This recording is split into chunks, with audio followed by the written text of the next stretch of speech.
Welcome back. We are live with Eric from Airtight Games. Welcome, sir. How's it? Pleasure to be here. Dude, murdered soul suspect. Yes. What is going on in this game? Well, we start by killing the protagonist off in the first moments of the game. So right there, we're kind of going in a different direction with it. It's a supernatural detective thriller where we have the protagonist solving his own murder, trying to bring his killer to justice. This is so cool. So, you know, we're looking at the trailer, looking at footage, and we see some inkling of action, some inkling of like horror. We're running from other ghosts, but we're also doing detective work. We're using our ghost powers now, right? And it's like solving a crime with it. How much of this is an adventure game? How much of this is a stealth game, an action game? I think the core pillar of the product is investigation.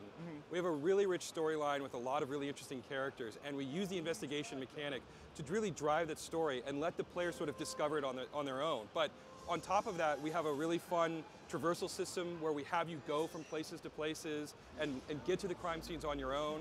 And then as a sort of spice on top of it all is the combat, where we really emphasize that the Dusk, which is the realm where you're in, is not a safe place to be. So the combat is against other ghosts. Do you have a ghost gun? What do you do? There are no ghost guns in our game. Really what they are, these demons used to be ghosts, but they've been corrupted by this place. And now their only goal left is to devour other human souls. And they're really powerful, and if you try to confront them head on, they'll kill you. So you have to use all of your abilities and your deductive reasoning to build strategies to kill them when they aren't expecting it. Gotcha.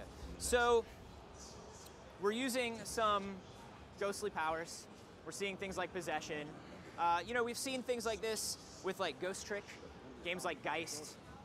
How are the powers in Murdered a little different than those?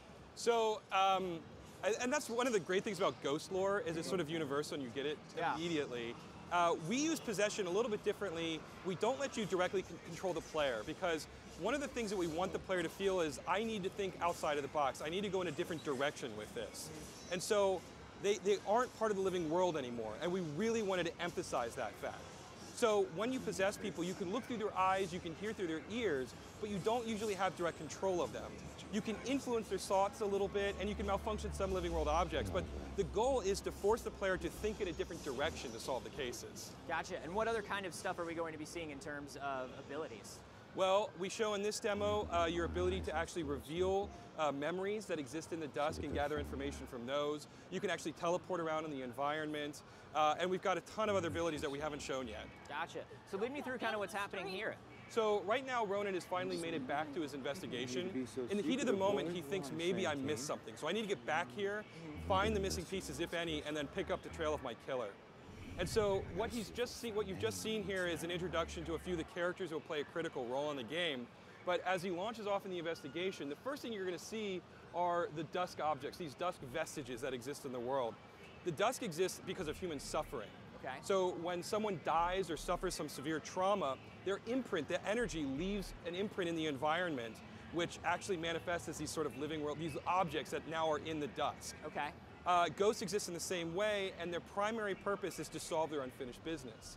If they don't do that, then they become those demons that I was mentioning. Gotcha. So I would imagine being a detective in a ghost world full of ghost people, ghost problems to solve, you're probably helping a lot of them. Yes, you will see a lot of other ghosts in the game. There's a lot of optional content. If the player wants to, they can go, they can take on other cases, they can learn a little bit about the town, a little bit about the characters who inhabit the town, and it fills in some of the blanks about who Ronan is. Cool. So what are we about to do here in this investigation? What you're looking at right now is you're sort of getting a sense of what the crime scene is, what's going on here. You saw that text floating in the environment.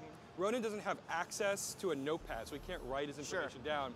And so we use this visual to sort of represent his mind's eye. As he's working through the investigation, what do I need to do? What's my next goal? What do I need to be discovering here? The first place he's going to start in just a second here is with his own body. What better place to start, right? Sure. So as he makes sure that this is where he needs to go, he sees some other clues over here that we'll get to into a moment. He's going to investigate, and in life, Ronan was an incredible detective, and he preserves that as he comes into the Dusk. So the basic abilities that you're going to have as a detective of observation will carry over once you get into the gameplay. Gotcha. And so we don't have a notepad. We don't have a weapon anymore. how much can we interact and influence objects in the real world? There is some limited interaction in the real world, but it's mostly about poltergeisting things and drawing people's attention. Gotcha. So here we're figuring out how we died? Yes, well, we know how we died. We're just trying to make sure that we haven't missed anything. So as he plays this mini game, in this particular instance, he's getting a flashback of what just happened to him. Again, it's sort of this whole, it's all mental, it's all in his head as he pieces it together. But that's sort of the baseline ability. It's one of the first things that you learn how to do. Okay. The next thing he's going to do as the demo continues is he's going to go over here and possess Stuart. And we're going to see a little bit of that possession gameplay that I was talking about. Cool. So he's going to hop into him, and again, he can't control Stuart directly, but he's able to look through his eyes. And so as he starts analyzing his notepad, he's going to try to find something that could be relevant to what he's trying to figure out. I love this. I love that you have to find what's relevant to you. Yes, exactly. That's very cool. In this instance, the victim's gun was the murder weapon. That gives you a little bit of insight about the killer. He didn't come here with a plan. He didn't come here intending to kill Ronan. So that gives you some clues about the nature of who your killer is and what he's doing here. Gotcha. So it's going to continue on, and then now you're going to be able to hear into a conversation that you wouldn't be able to hear otherwise. Cool. So this is interesting. So we're hanging out, we're listening. Do we hear conversations more clearly when we possess a member of that conversation? Yes, absolutely. When people are talking close, it's hard to understand what they're saying. So to make sure that you get all the information, you actually should hear through their ears. That way their focus is on what they're listening to, and it gives you a better sense of what's going on. Now, we have limited control over the people we possess. Correct. We can access feelings. Can we change their feelings? Can we change the way they're having their conversation? You'll see that in a little bit here. Once he gets done listening to this conversation, another ability the player has is to basically influence, in some capacity, the way people act or the way they think about. So once he figures out that they know a little bit about the case here, he's going to go over a witness who is so distraught by what she's seen, she can't articulate her thoughts to the police officer. So he's finished here, so he's going to make his way over to the witness now. Tell me about the badge that we just earned. So the badge system is a way to reinforce good gameplay. We don't want the player to be punished for doing poorly. We want them to be rewarded for doing well. Yeah. We want to encourage them to continue on with the storyline. We don't want them frustrated and turning the game off and not coming back. Sure. So the badge system is a way that if you do the investigation well, you'll get more badges, and the reward system will earn you more experience for future upgrades. Cool. So as you can see here, he's influenced this woman. He's actually taken one of his own memories and put it into her head and gotten her to articulate what she saw. Wow. So now he has information that no one else has access to because she's so in shock by what she's seen. Now, when you put memories into other people's heads, like right now we're obviously using that. She was there, it was something she already saw. We just need her to be able to talk about it. Yes. What are you going to be able to do to people's heads when you're putting other memories into them? So again, we don't want the player basically controlling and doing living world things. So it works in a limited capacity. Okay. People with free will have the resistance, they can resist it, but you can sort of direct them in little ways that you'll see as you play through the game. Cool. And so here we're obviously, this is all the relevant information that we found, the clues. Right, we're piecing it together now. So the first step was going, okay, let me make sure I know what the cops know. But let me think about what I know that the cops don't know, and that was the witness statement we were able to get. So as he pieces it all together, he's going back over it again in his head, and now he knows that he needs to make it up to the fourth floor to continue the investigation, to go back to where it all started. Gotcha. So we're not hearing it here on the floor, but I would love to know a little bit about the tone of the world. Is this more noirish? Is this more kind of modern?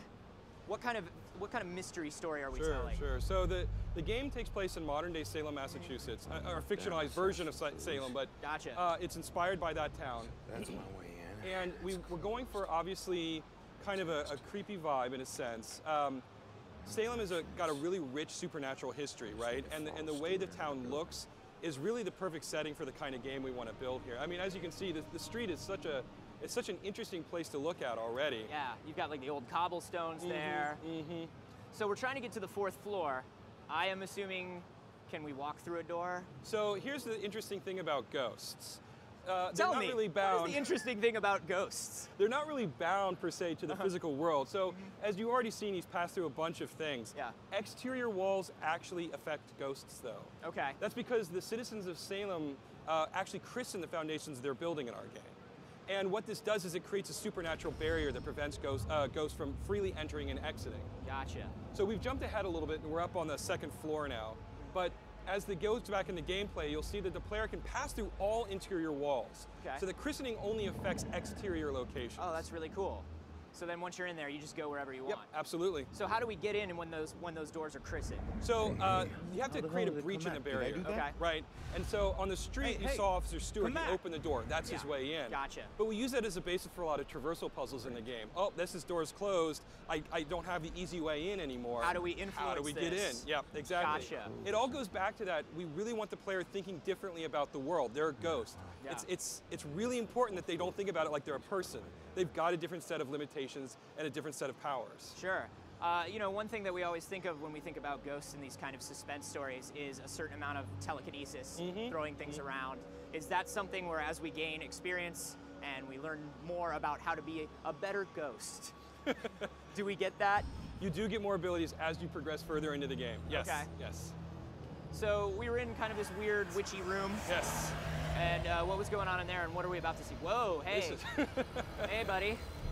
What are you about? So this is one of the demons that we were talking about. Okay. These guys are extremely dangerous. If you try to attack them head on, they're going to kill you. Wow. So what we really want is the player to be thinking about combat in a very methodical way, so they don't just run headlong into an encounter. They should use their abilities like pass through and possession and get around the enemies and kill them when they're least expecting it. So how do you wind up killing these things? They look pretty intense. So you'll see that in a second. Okay. Now these things don't have souls anymore. Right. So they're kind of like intelligent killers, but they're sort of husks, right? And so when they're least aware of it, their guard is down.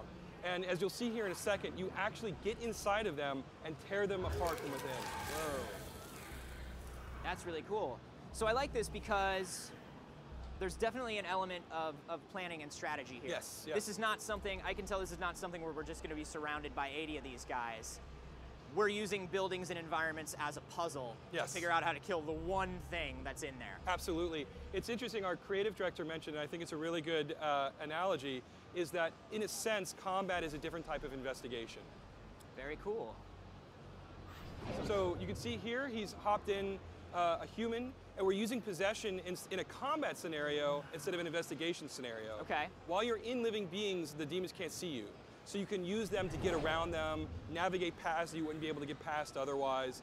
And then once you've done that, you can jump outside of them, use things like pass through and these other abilities that you'll get over the course of the game. And what we're going to show you here is another ability that you'll have. It's called teleport. Okay. You can actually charge up your energy and then silently move from one location to another. Very cool. Oh, so, okay, this is a different version of the demo, I'm sorry. You'll do teleport in just a second here. Okay. You can see that he's using hitchhike again to possess and kill, but as he makes his way through the environment, you'll use teleport here in just a second. I love his walk. There we go. Yeah, he's very confident. That's part of his character too. Ronan in life he grew up on the wrong side of the tracks. He was a thief. His parents were thieves, but he decided to go straight, and he became a cop with the Salem PD. And that life experience has defined who he is, and it actually affects how he investigates the cases he's involved in. Interesting.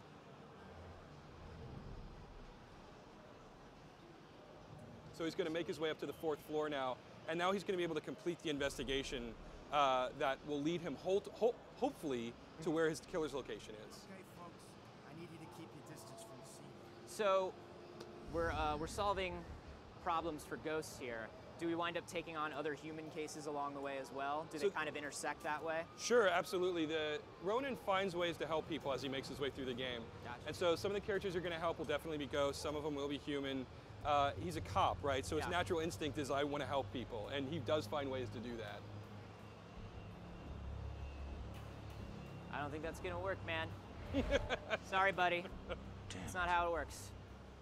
When Long gave me that gun. So that's the murder weapon, obviously, or maybe it's his weapon. So, but yeah, you'll have to see. In this investigation, we'll put the final pieces together. And again, we come back to that notion of Ronan's mind's eye. In this particular investigation, he's going to try to put the order of the events together. He's going to try to find the timeline that led to the situation. and you're going to discover things about Ronin, or about this case, that's going to take you in new directions, including why the gun is there on the ground. This is awesome, man. This is definitely something very unlike anything we've seen before, which is something hope so. I expect from you guys at this point. Thank you so much, man, Absolutely, for coming by. it was a pleasure. Do you know when we're going to see Sole Suspect? It's coming out in early 2014. Excellent. Yes. Thanks again.